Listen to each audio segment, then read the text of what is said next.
Welcome to the Weekly Option, the podcast for people interested in trading stock options. Each week, we cover trade ideas and opportunities in the stock market right now. Whether you're a beginner, a professional, or just curious about options, this is the show for you. Let's get started.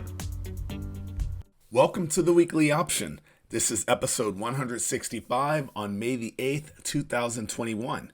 I'm your host, Eric, and in this week's show, we will cover the trades from last week on Vaxart Inc., the United States Natural Gas Fund, and Norwegian Cruise Lines, and we discuss three new trades on Clover Health Investments, Kroger, and Macy's. Now, it's always great to hear from listeners. If you have any questions about the trades presented here on the show or even about your own positions, feel free to email me. You can email questions to eric@theweeklyoption.com. That's ERIC @theweeklyoption.com.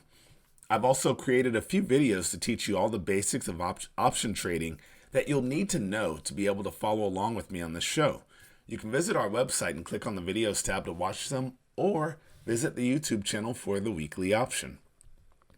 Now, after a couple of weeks of relatively sideways movements in the market, we are back at new highs. The Dow Jones Industrial Average grew 902 points this week, closing at 34,777 points. The S&P 500 index gained 51 points, ending the week at 4,232 points on Friday. Now it's time for the topic of the week. And this week's topic is, what does it actually take to trade for a living? And I had a conversation recently with someone who has a background in engineering, and he's been trading some and looking to move more towards or considering moving towards trading for a full-time job. So there are countless books on this topic, and I'm going to avoid giving you a summary of those, but instead I'd like to share some of my personal experiences that I was really thinking about after my conversation with them. So the first thing that you need is, of course, is risk capital. That is specifically separate from your living expenses. So you never want to be in a situation where, a loss means you can't eat, or you're going to lose your car or a house, or chances are you're going to trade horribly from a mental aspect. So I remember years ago asking a friend of mine how much trading capital he had, and he said, $100,000. So I was like, okay. And I said, so how much money have you saved for living expenses? And he said $100,000. And I said, okay, great. And how much money do you have saved for how big is your rainy day fund if anything happens? And he says $100,000. And I realized very quickly that he was answering with the same pool of cash. It was the same $100,000 that was going to be his trading capital, his living expenses, and his rainy day fund. That simply doesn't work well because your mind, you never want to trade scared. And as that $100,000 turns into 90 or 80,000 or 75, or as it starts to decrease to whatever the pain threshold really is, he's going to be nervous about trading, and not most likely trading more out of emotion and not out of the strategy and the fundamentals. So that brings me up to point number 2. The next thing you'll need is a strategy that works for consistent wins and minimizing losses. So without a defined strategy, your success, even if you have it, even if you luck into it, it's just not going to be replicable. So you might have success in 1 week, and then the very next week lose your gains and then move into lost territory because you're shooting from the hip. So, and regarding the minimizing loss, if your losses get out of control, you'll lose all of your trading capital. One of the things that we used to say on the trading floor is, you always trade, you live to trade another day, meaning you never blow out your trading capital. You have to have a means of minimizing losses and maintaining, successful trades as well, so that you can stay in the game. And risk management, in general, makes the difference between the pros and the amateurs, right? Like, the amateurs think they can get lucky and turn that into a living. The professionals have to be more methodical in both how they trade and how they manage risk and manage loss. Final thing is a good means of managing stress and being mentally prepared to trade. You will need to be able to focus and maintain your commitment to a strategy, even when your emotions tell you to do otherwise. Most of my trading losses, from the start as well as now, most of my trading losses come when I'm operating more out of emotion versus focusing on my strategy. And it always sounds easy, right? Hey, plan the trade and trade the plan. And then you look at a chart or you get in the market and you're like, oh man, this is definitely going up. Look at how much, I'm just going to make this quick trade. And it goes down. It moves against you. Or it just doesn't give you as much as you thought and it moves against you. And you want to, hit your head on the desk or punch your computer or break phones or all the other things that I've seen guys do over the years when they had trading losses. And at the end of the day, at least if you trade your strategy, you trade your plan, if you consistently are losing money, then you know that you need to adjust your strategy. You need to change the way you're approaching the market. But if you're always shooting from the hip or trading out of emotion, it's hard to change you. So the best thing I always suggest is to learn to trade the strategy from a more of a stoic standpoint and not emotional. And that's one of the reasons why so many guys end up focusing on algorithmic trading. It becomes a purely quantitative game and takes the human emotion element out. So that's it for the topic of the week.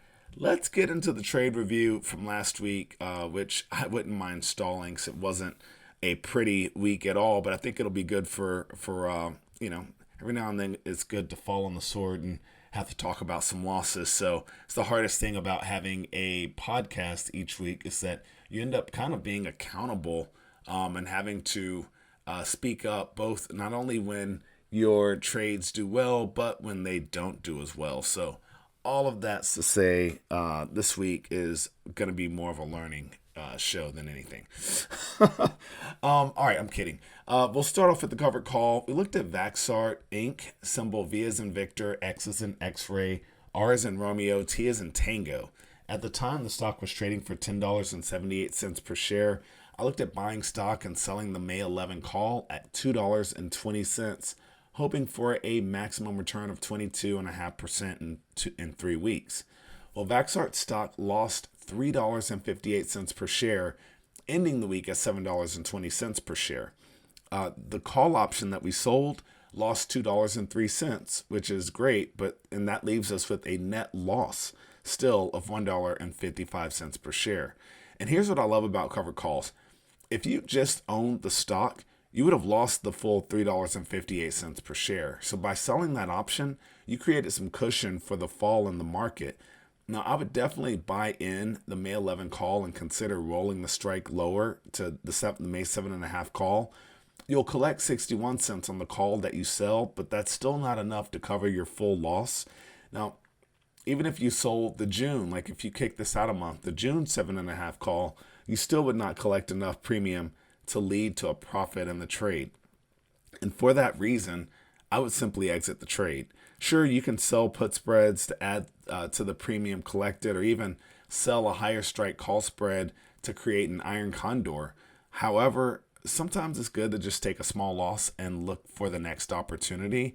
And that's definitely my plan, and that would likely be the plan that I would give to anyone else looking for a trade along these lines. So when you're doing covered calls, again, like when you're buying the stock and selling the call, like entering the covered call, there's always the possibility of this.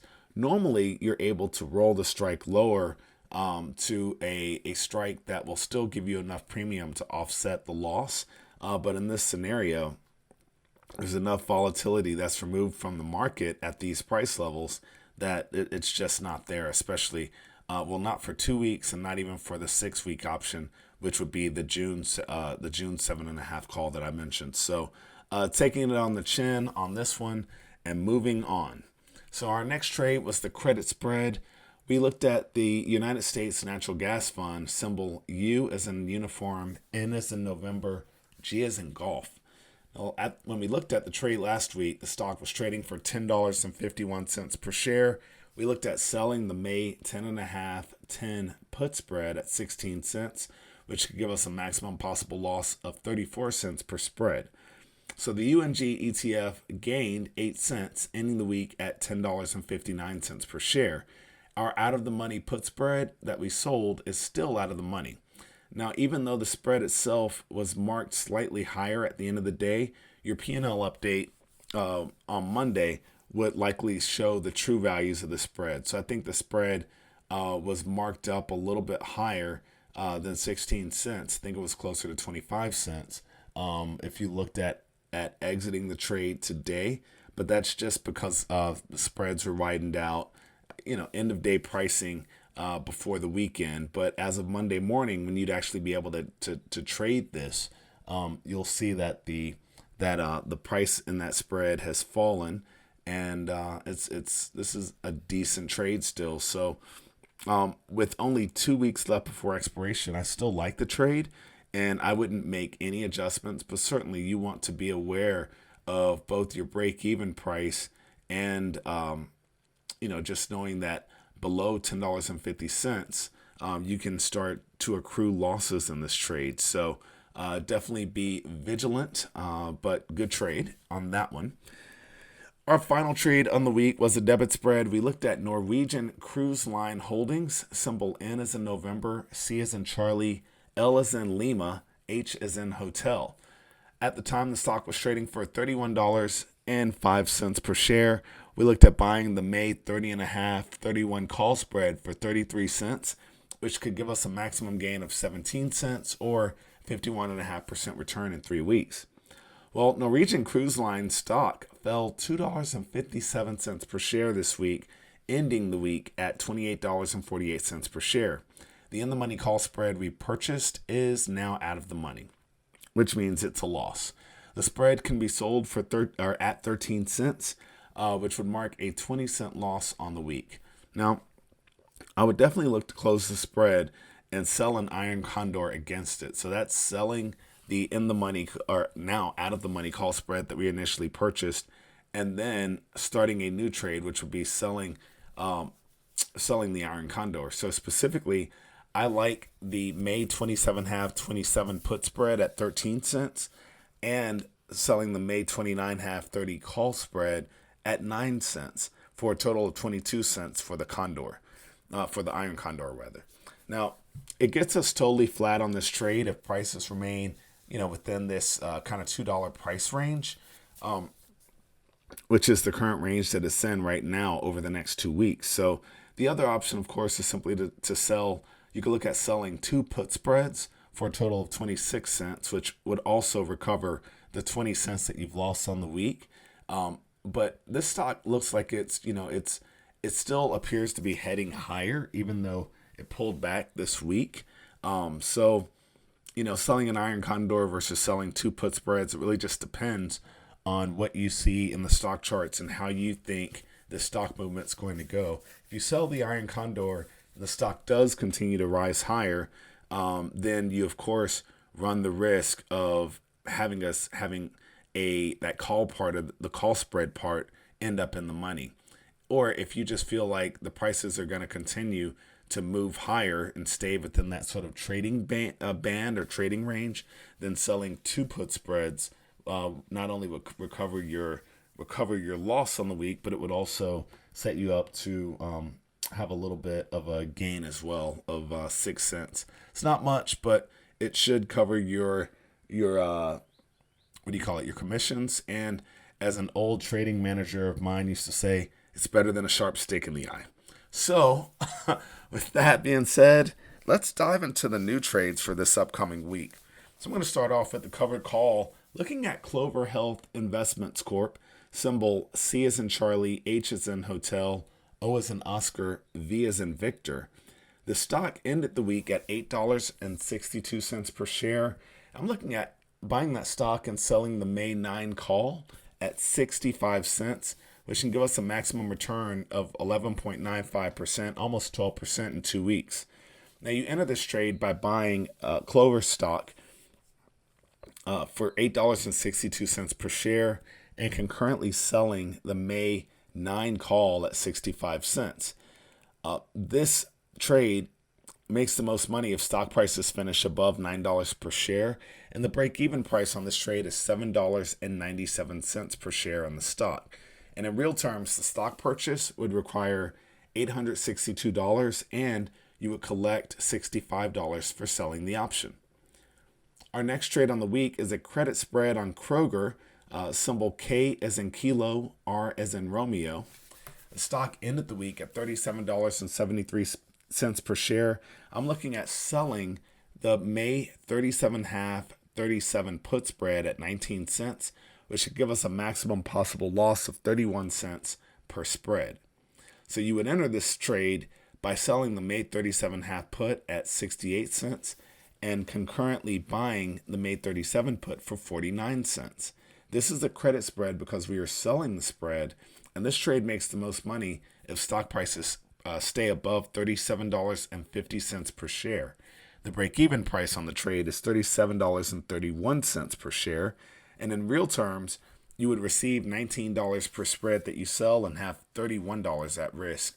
And another thing that I like about this spread is the fact that I normally am looking for credit spreads that I can sell for 15 cents or greater on a 50-cent spread, or 30 cents or greater on a $1 spread. This is actually 19 cents. It's actually, I like that additional cushion. It also means that there might be reason for the stock to go lower, even though it's looked pretty strong. So you just want to be aware of how option prices might be indicative of the market sentiment on which way the market's going to go directionally. So that being said, our final trade on the week is a debit spread. Looking at Macy's, symbol M as in Mike, this stock ended the week at $17.68 per share. I'm looking at buying the May 17.5 call spread for 31 cents, which can give us a maximum gain of 19 cents, or that would be a 61.29% return in 2 weeks.